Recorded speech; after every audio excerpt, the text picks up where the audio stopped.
If you thought Puka Nacua was just another NFL wide receiver, think again. He wasn't simply an overlooked draft pick, he shattered records for rookie receivers and has quickly become one of the most dominant players in the NFL, even while battling injuries. But how did he even get this good? To understand, we need to go back where it all began.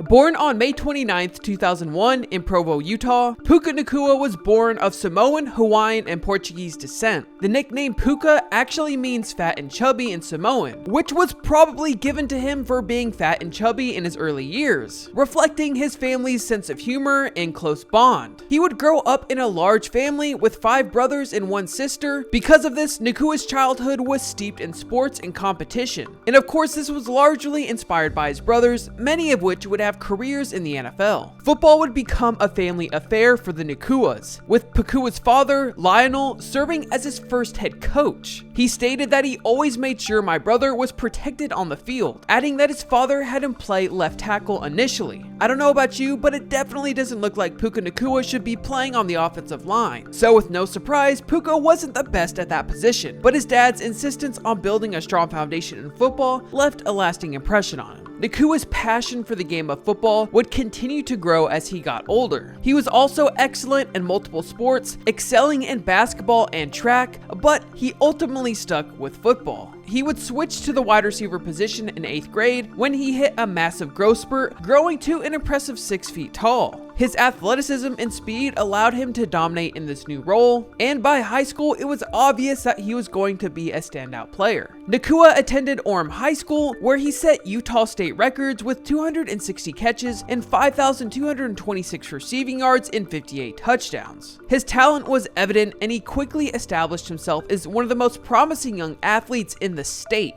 And his hard work would pay off when he was named the Polynesian High School Football Player of the Year in 2018. Samson, his older brother, served as a mentor during this time on and off the field. Samson later started that Puka's work ethic is second to none. He's always out there putting in the extra time. After graduating from Orem, Nacua began his college football career at the University of Washington. Nacua quickly made an impression on the coaching staff and made an immediate impact, recording 7 receptions for 168 yards and 2 touchdowns in his freshman season. However, his season was cut short due to a broken foot, which sidelined him for the remainder of the year. The following season was just as challenging for Nacua. The lockdowns would have a dramatic impact on college sports, limiting Nacua's playing time and opportunity to shine on the field. So he played in just 3 games, recording 9 receptions for 151 yards and a touchdown. Realizing that he needed a fresh start, he entered the NCAA transfer portal and transferred to BYU, where he would be able to play closer to his family. This would be important for him because his grandmother was diagnosed with cancer, which ultimately led to her passing later that year. But this strategy would motivate Puka Nacua to honor her legacy. So in his junior season, he caught 40 passes for 805 yards and 6 touchdowns, establishing himself as a key player for the BYU Cougars. And during his senior year, Nacua's versatility continued to stand out, as he recorded 48 receptions for 625 yards and 5 receiving touchdowns.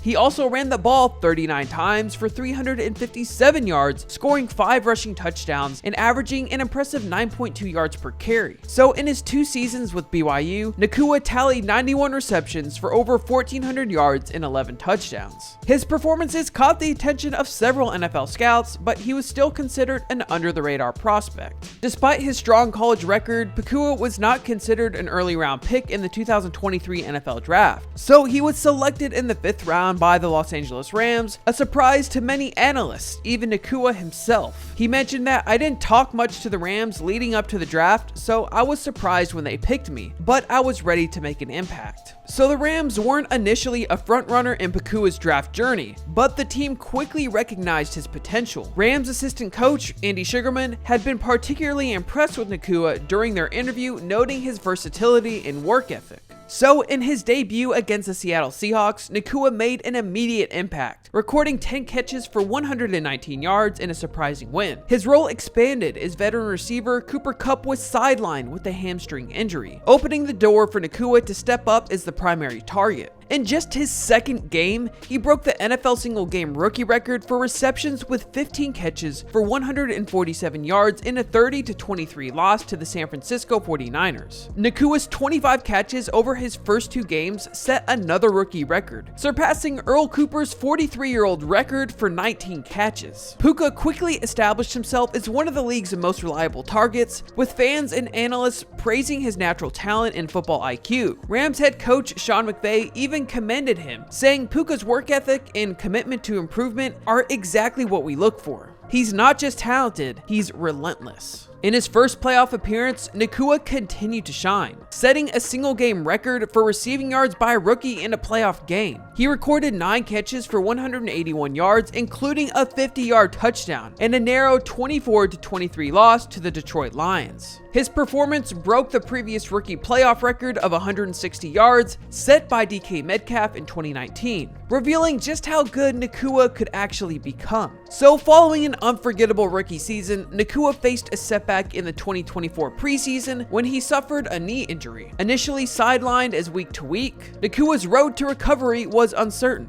However, his resilience and dedication paid off, but he would soon be cleared to practice on August 26. Nacua was activated just in time for the Rams season opener against the Detroit Lions, but unfortunately he would suffer another setback. He would sprain his PCL during the game, forcing him to be on injured reserve. But Rams quarterback Matthew Stafford expressed his faith in Nacua's return, saying that Puka's one of the toughest guys I know. He'll come back even stronger. So after missing 5 games, that's exactly what Nacua did. On week 8 versus the Minnesota Vikings, he recorded 106 receiving yards, contributing to the Rams' 30-20 victory and reminding everyone why he's considered one of the best receivers in the league. Puka Nacua's journey from an overlooked draft pick to an NFL-breaking receiver just shows how promising his career can be. And the best part for Nacua is that he's just getting started, stating in a recent interview that this is only the beginning and I can't wait to see what happens next.